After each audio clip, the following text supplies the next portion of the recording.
like a bird on a tree. I'm just sitting here. I got time. It's clear to see from up here. Hello guys, welcome to my YouTube channel wifi success classes. Guys, एक बार फिर मैं आपके साथ एक नए video lecture के साथ। गाइस, आज के इस वीडियो लेक्चर में मैं आपको पढ़ाऊंगा प्रोज से फर्स्ट लेसन, जिसका नाम है a world with a basket, which is written by William C Douglas. Guys, इसका पहला पार्ट बनाया जा चुका है। यदि आपने उस पहले पार्ट को ना देखा हो तो प्लीज प्लेलिस्ट में जाएं और जाकर सबसे पहले इस लेसन का पहला पार्ट देखें, जिसमें मैं 2 पैराग्राफ कंप्लीट करा चुका हूं। और उसके बाद आप इस वीडियो को देखें, क्योंकि ये सेकंड वीडियो है, सेकंड पार्ट है। So without wasting a time, let's start. आज आप इस वीडियो में पढ़ेंगे तीसरा पैराग्राफ। तीसरा पैराग्राफ, उसका टेक्स्ट आपको स्क्रीन पर एकदम स्पष्ट रूप से दिख जाएगा। So guys, without wasting the time, let's start the text. Guys, लेखक जो है तीसरे पैराग्राफ में कहता है एट वन स्टेशन, एक स्टेशन और आई। कहते हैं कि जैसे कि प्रत्येक स्टेशन के ऊपर लेखक जो था वो रुक जाता था और दरवाजों को खोलकर स्टेशन पर जाकर वहां लोगों से बात करता था, वहां का माहौल देखता था। Actually the writer was trying to understand the feeling of and the condition of and the situation of the Indians and citizens. तो जानने की कोशिश कर रहा था।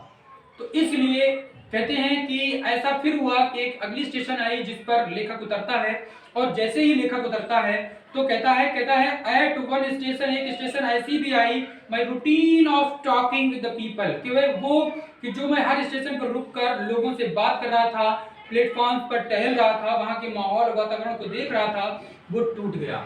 और क्यों टूट गया? Just see was interrupted. और किस लिए टूट गया? क्योंकि उसके इस रूटीन में इंटरप्शन हो गया। इंटरप्शन मतलब रुकावट हो गई। किस प्रकार की रुकावट? कहते हैं एज सून एज आई अलाइटेड, लेखक बताता है कि जैसे ही मैं स्टेशन से नीचे उतरा, कहते हैं a group of young children, के छोटे छोटे बच्चों का एक झुंड ने गेदर्ड अराउंड मी, आया और उन बच्चों के झुंड ने मुझे चारों तरफ से घेर लिया। सिंपली मैं आपको बताऊं कि जैसे ही लेखक उतरता है स्टेशन पर, बच्चों का झुंड आता है, वो बच्चों का झुंड लेखक को चारों तरफ से घेर लेता है। दे वर सेलिंग बास्केट्स, और ये बच्चे जो थे वो टोकरियां बेच रहे थे, बास्केट सेल कर रहे थे, बेच रहे थे। हैंड वोवन, और वो भी हाथ की बनी हुई। हैंड वोवन का मतलब होता है हाथ की बनी हुई।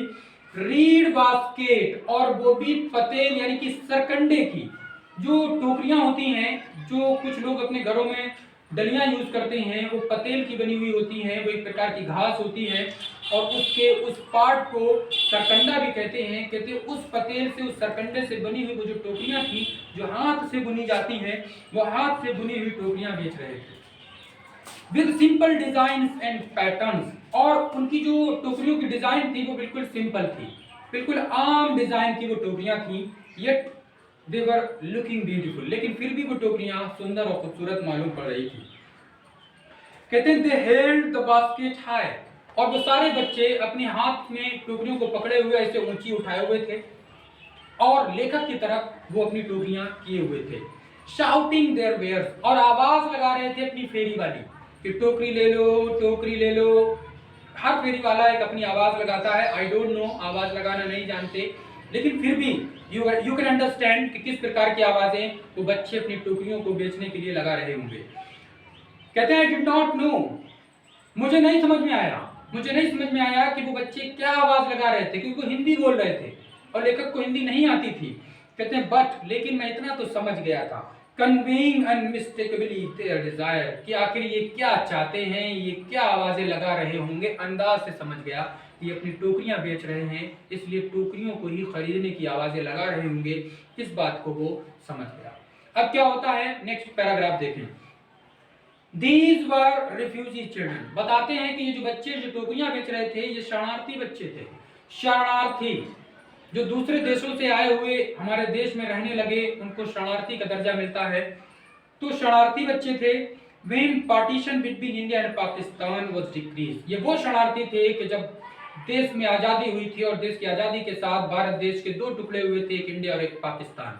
और उस पाकिस्तान और इंडिया के बंटवारे के दौरान जो लोग पाकिस्तान से भागकर हिंदुस्तान या हिंदुस्तान से भागकर पाकिस्तान गए थे, तो ये दो लोग जो एक जगह से छोड़कर दूसरी जगह पर या दूसरे मुल्क में पहुंचे थे, ये लोग शरणार्थी कहलाए।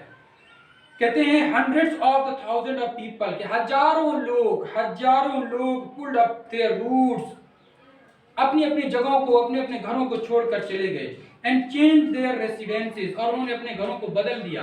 यानी कि ना जाने कितने लोग, हजारों लोग पाकिस्तान से हिंदुस्तान आए और हिंदुस्तान से पाकिस्तान गए। 9 मिलियन पीपल, कहते हैं 9 मिलियन पीपल, 9 मिलियन, यानी कि 90 लाख लोग लेफ्ट पाकिस्तान, उन्होंने पाकिस्तान छोड़ दिया और पाकिस्तान छोड़कर एंड केम टू इंडिया, और हमारे मुल्क में, हमारे देश में आ गए। पाकिस्तान से लोग छोड़कर हिंदुस्तान में आ गए। Driven by the fear of religious fanaticism, और उन्होंने पाकिस्तान छोड़कर हिंदुस्तान आना इसलिए जरूरी समझा क्योंकि आजादी के समय देश का बंटवारा कुछ यूं हुआ था कि लोगों के अंदर धर्म नामक जो डर था वो बैठ गया था, और लोगों को लगने लगा था कि हिंदुस्तान जो है वो हिंदुओं के लिए है और पाकिस्तान मुसलमानों के लिए है।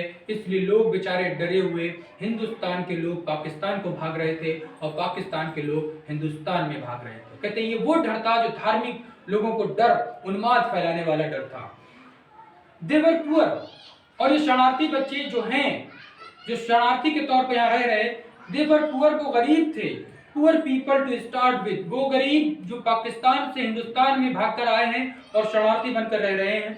दे were poorer as they begin their long track, और कहते हैं जब पाकिस्तान से हिंदुस्तान में इतना लंबा रास्ता तय करके आए तो कुछ गरीबी तो उनके वहां से यहाँ तक आने के कारण फैल गई और बढ़ गई और वो गरीब हो गए।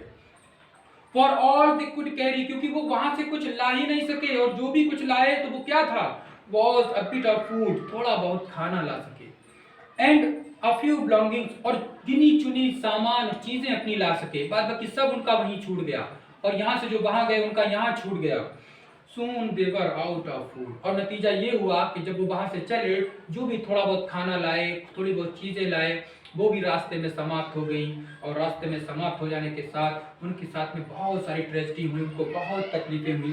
कहते a few days after they started, और कुछ समय जब गुजरा, जब वो यात्रा करके पाकिस्तान से हिंदुस्तान के लिए आए, कहते they began to fall, ना जाने कितने लोग रास्ता तय करने में ही गिर पड़े। by the wayside from weakness of hunger, भूख के कारण, कमजोरी के कारण, और न जाने कितने गिर के भूख से उन्होंने दम तोड़ दी। where they fell, और जो जहां गिरा बीमार पड़ गया, भूख से गिर के मर गया, न जाने कितनों की मौतें हो गई इस दुर्घटना में, उस समय के उस दुर्घटना ने, जब हमारा देश आजाद हुआ और इस देश के दो टुकड़े हुए और लोगों में चारों तरफ भगदड़ और सिवाय डर और खौफ के सिवा कुछ न था। गाइस अब हम चलते हैं अगले पैराग्राफ की ओर। अगले पैराग्राफ में लेखक कहता है द चिल्ड्रन सेलिंग बास्केट्स, और ये जो बच्चे स्टेशन के ऊपर जो टोकरियां बेच रहे थे, were sons and daughters of these refugees, ये कोई और नहीं बल्कि ये जो शरणार्थी लोग जो पाकिस्तान से आकर हिंदुस्तान में रह रहे थे, उन्हीं शरणार्थियों के बेटे और बेटियां थे जो कि टोकरियां बेचकर अपना रोजगार, अपनी रोजी रोटी चला रहे थे। दे और देयर पेरेंट्स, वो बच्चे और उनके माता पिता और रिलेटिव्स और उनके रिश्तेदार, had gathered in the cities, वो वहां से आए और आकर शहरों में आकर जमा हो गए। सेटिंग अप स्टॉल्स, और उन्होंने छोटे छोटे कामों को करना स्टार्ट कर दिया। मैन्युफैक्चरिंग, छोटी छोटी चीजें बनाने लगे, निर्माण चीजों की करने लगे। सिंपल आर्टिकल, छोटी छोटी चीजों की। Trying to make a living in market, और उन चीजों को बाजार में बेचकर अपनी रोजी रोटी, अपने पेट के लिए कमाना उन्होंने स्टार्ट कर दिया। ऑलरेडी ओवर क्राउडेड, और उस बाजारों में उन्होंने उन चीजों को बेचना चालू किया जहां पर पहले ही बहुत ही ज्यादा पहले से ही दुकानें थी, सारी सुविधाएं थी, तो उन बड़ी बड़ी और अच्छी दुकानों के आगे उन बेचारे गरीबों की वो छोटी छोटी और फुटपाथ पे बिकने वाली चीज़ों की लोग वैल्यू कम किया करते थे, तो बड़ी मुश्किल से वो अपनी चीज़ों को, सामानों को बेचकर अपनी रोजी रोटी का इंतजाम किया करते थे। गाइस आगे देखते हैं, they lived in cloth and grass, और उन्होंने, उन शरणार्थियों ने अपने घर बना रखे थे स्टेशनों के पास, और वो भी कैसे, क्लॉथ्स के और ग्रास के। इट मीन्स, लेखक कहना चाहता है कि उन्होंने अपने घर बना रखे थे तंबू के, वो जो कपड़े वाले तंबूदार घर जो होते हैं, टेंट जैसे कि उनको बना रखे थे, ग्रास शेड्स या इसके अलावा झोपड़ियां डाल रखी थी, छप्पर डाल रखे थे, टूटे फूटे घरों में रहते थे। एंड लाइन द स्ट्रीट्स, और लाइन के लाइन बनाकर स्टेशनों के पास घरों में अपने रहते थे। आपने देखा होगा कि बहुत सारे स्टेशनों के इर्द गिर्द गंदी बस्तियां होती हैं और झोपड़ियां डालकर लोग रहते हैं। गाइस, ये कोई और नहीं, ये वही बदनसीब हैं जिनका कोई अपना घर बार नहीं और शरणार्थी हैं, दूसरे देश से आए हुए थे और गरीबी में और तंगी में आज भी वो गरीब बने हुए हैं और उनकी आज भी दशा वैसे ही बद से बदतर हुई रखी है। आगे लेखक कहता है the peasants among these refugees, कहते हैं कि ये जो रिफ्यूजी शरणार्थी लोग थे, इनमें से जो किसान थे यानी कि खेती पाती जो किया करते थे, हैड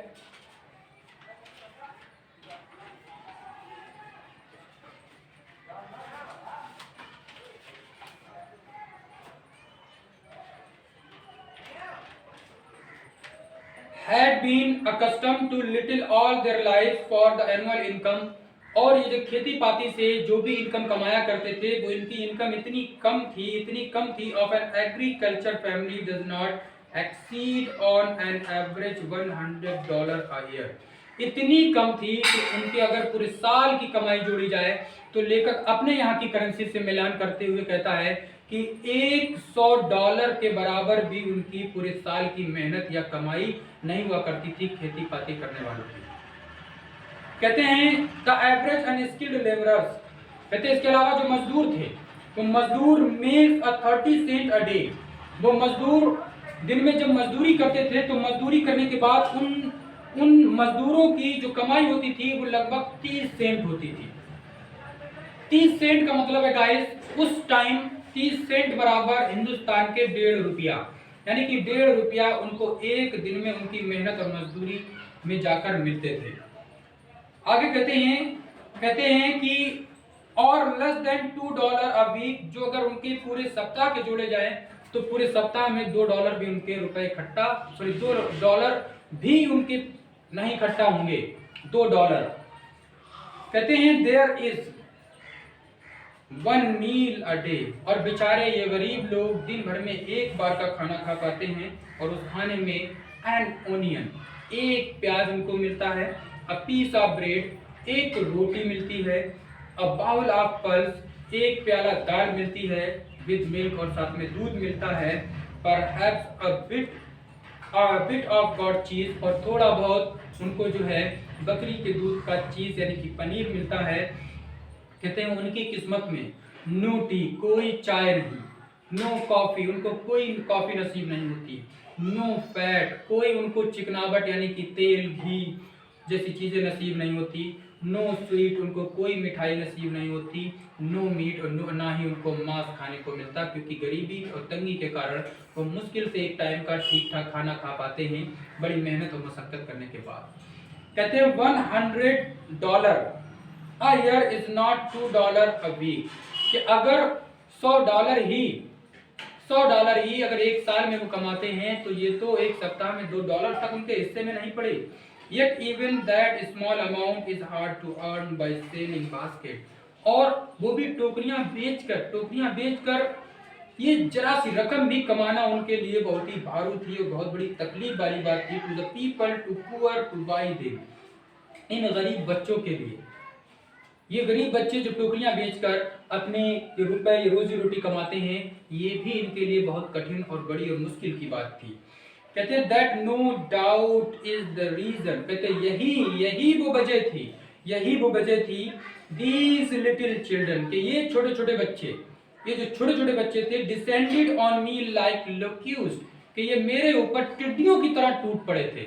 लेखक कहना ये चाहता है कि उनकी कमाई इतनी कम थी, इतनी गरीबी थी, इतनी तंगी थी कि उन टोकरियों को बेचकर मुश्किल से वो अपने घर की रोजी रोटी चला पाते थे, इसीलिए ये बच्चे मेरे ऊपर टूटे आ रहे थे। क्योंकि लेखक को टोकरियां बेचने पर उन बच्चों को अच्छी रकम, अच्छे पैसे मिल जाएंगे, इसलिए वो लेखक के ऊपर टूटे आ रहे थे। लेखक इस बात को भली भांति जानता था जो अपने इस लेसन में हमारे साथ शेयर कर रहा है।